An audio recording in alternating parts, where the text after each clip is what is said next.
English में कैसे बोले जब हमें किसी को पास्ट की एडवाइस देनी हो या फिर लेनी हो, तो इंग्लिश में कैसे बोलेंगे इस तरह के सेंटेंसेस को। जैसे कि तुमको यहाँ आना चाहिए था, हमें इंग्लिश की प्रैक्टिस करनी चाहिए थी, आपको समझना चाहिए था, उसे पढ़ाना चाहिए था, रोहन को वहाँ जाना चाहिए था, आपको मछली खाना चाहिए था, तुम्हें अच्छे से लिखना चाहिए था, आपको उसे समझाना चाहिए था, हाँ मुझे तुम्हें बताना चाहिए था, उसे ऊंचा बोलना चाहिए था, तुम्हें बाजार जाना चाहिए था।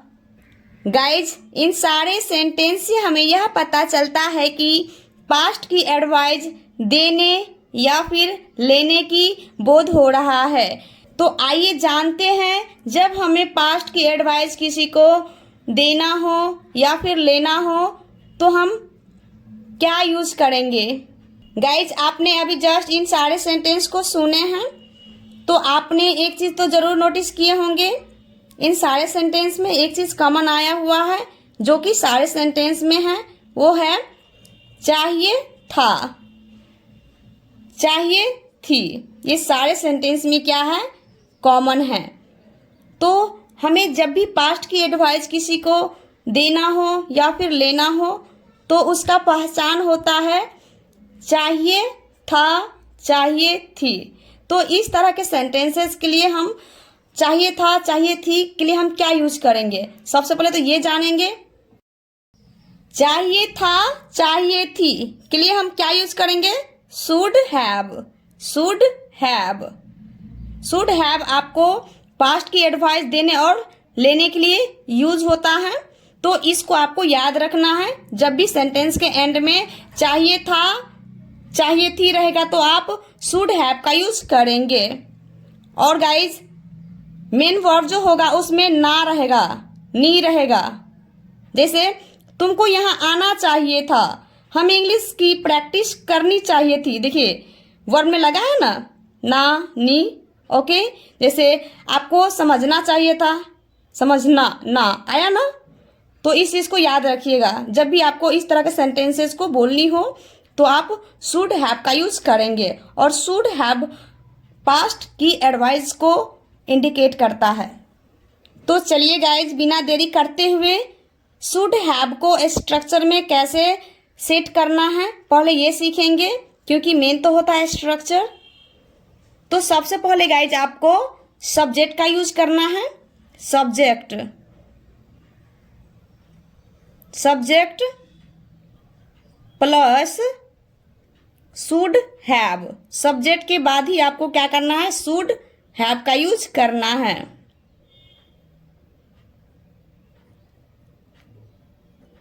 Should have. देन इसके बाद गाइज आपको वर्ब की थर्ड फॉर्म का ही यूज करना है। थर्ड फॉर्म का ही यूज करना है, plus object. Subject plus should have plus verb की थर्ड फॉर्म प्लस ऑब्जेक्ट। तो गाइज आपको इस स्ट्रक्चर को याद रखनी है।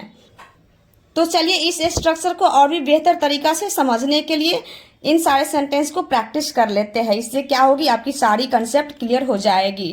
क्या आप तैयार है सीखने के लिए? Yes, okay. फर्स्ट वन, तुमको यहाँ आना चाहिए था। यहाँ पे गाइस देखिए हम एडवाइस दे रहे हैं, सेकेंड पर्सन को हम क्या दे रहे हैं, एडवाइस दे रहे हैं। तुमको यहाँ आना चाहिए था, और ये जो एडवाइस है पास्ट की एडवाइस है। तो गाइज आज की इस क्लास में पास्ट की एडवाइस को ही कवर किए हैं। तो आपको इस वीडियो में एंड तक बने रहना है और मेरे साथ साथ प्रैक्टिस करते ही चलना है आपको। आप जितना प्रैक्टिस करेंगे आप उतना जल्दी सीख पाएंगे, क्योंकि मेन तो होता है प्रैक्टिस। आप कितनों देख लीजिए, वॉच कर लीजिए, पढ़ लीजिए, लिख लीजिए, जब तक आप बोलेंगे नहीं आप अपनी इंग्लिश को अच्छे से इम्प्रूव नहीं कर पाएंगे। तो गाइज मैं आप सभी से रिक्वेस्ट कर रही हूँ कि आप इस वीडियो में एंड तक बने रहिए। यदि वीडियो पसंद आएगी तो प्लीज़ एक लाइक करके इस वीडियो को अपने दोस्तों में शेयर जरूर कीजिएगा।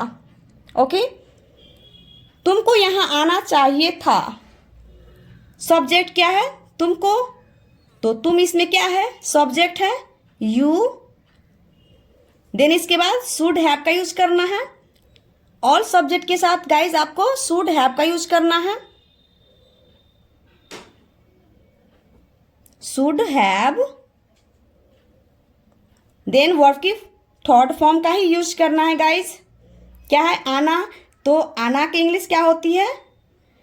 कम। थर्ड फॉर्म कम होता है, कम का कम ही होता है। देन उसके बाद ऑब्जेक्ट क्या है? यहां here. You should have come here. You should have come here. हमें इंग्लिश की प्रैक्टिस करनी चाहिए थी। हमें वी शुड हैव। वर्ब की थर्ड फॉर्म क्या है? प्रैक्टिस करनी। तो इसकी इंग्लिश हो जाएगी क्या? प्रैक्टिस्ड।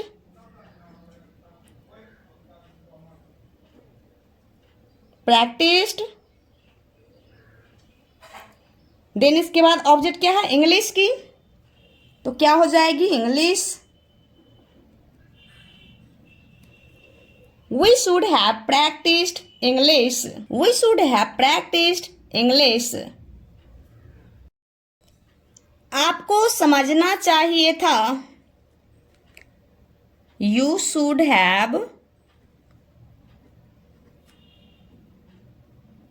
यू शुड हैव क्या है? समझना। तो इसकी इंग्लिश हो जाएगी अंडरस्टूड।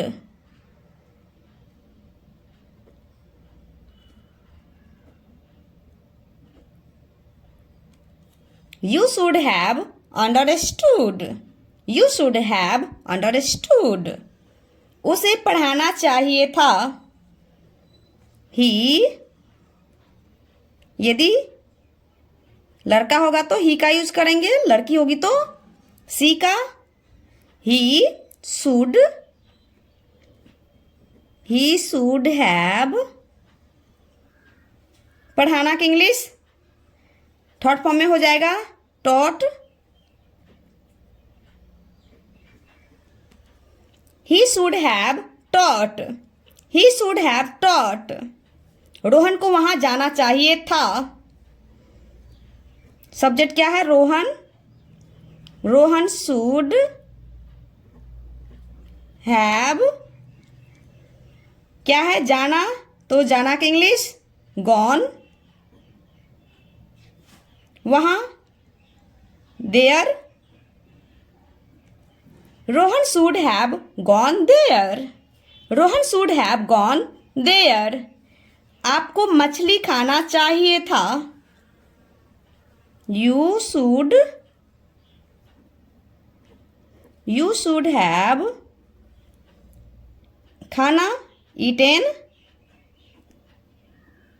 मछली fish. You should have eaten fish. You should have eaten fish. तुम्हें अच्छे से लिखना चाहिए था। यू शुड हैव लिखना रिटेन। राइट का थर्ड फॉर्म रिटेन होता है। आपको वर्ब की जो 5 फॉर्म होता है वो याद रहना चाहिए guys. You should have written क्या है? अच्छे से। It well. You should have written it well. You should have written it well. आपको उसे समझाना चाहिए था। यू शुड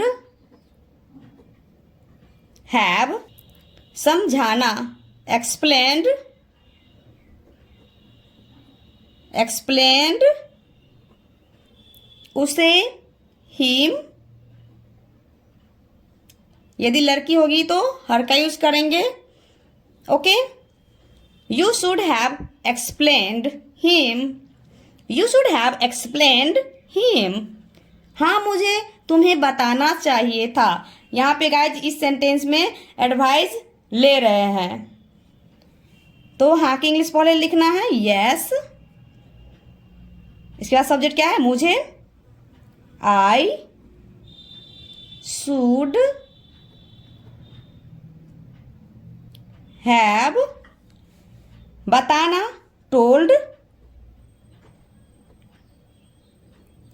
तुम्हें you.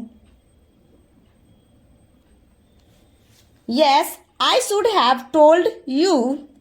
Yes I should have told you. Now guys your turn. अब आप सबकी बारी है। मैं आप सभी को 2 सेंटेंस दे रही हूँ, जिसको क्या करना है, कमेंट बॉक्स में सेंड करना है, क्योंकि मुझे भी तो पता चलना चाहिए ना। आप वीडियो को वॉच किए हैं तो आप कितना सीखे हैं, है कि नहीं?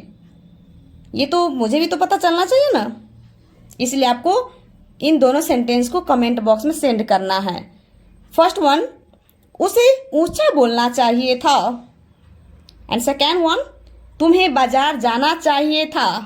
Guys these 2 sentences are for you, so please do let me in the comment box. Guys video यदि पसंद आई हो, कुछ सीखने को मिली हो, वीडियो यदि हेल्पफुल लगी हो, तो प्लीज़ इस वीडियो को एक लाइक करके अपने दोस्तों में इस वीडियो को शेयर कीजिएगा। यदि आप हमारे चैनल पे नए हैं तो प्लीज़ चैनल को सब्सक्राइब कर लीजिएगा। साथ ही साथ जो ऑल वाले घंटी का निशान दिख रहा है, प्लीज़ उसे भी क्लिक कर लीजिएगा, ताकि आने वाली वीडियो की नोटिफिकेशन सबसे पहले आप तक पहुँचे। So thanks for watching my video. See you in the next video. Bye bye, take care, have a nice day. जय हिंद, जय भारत।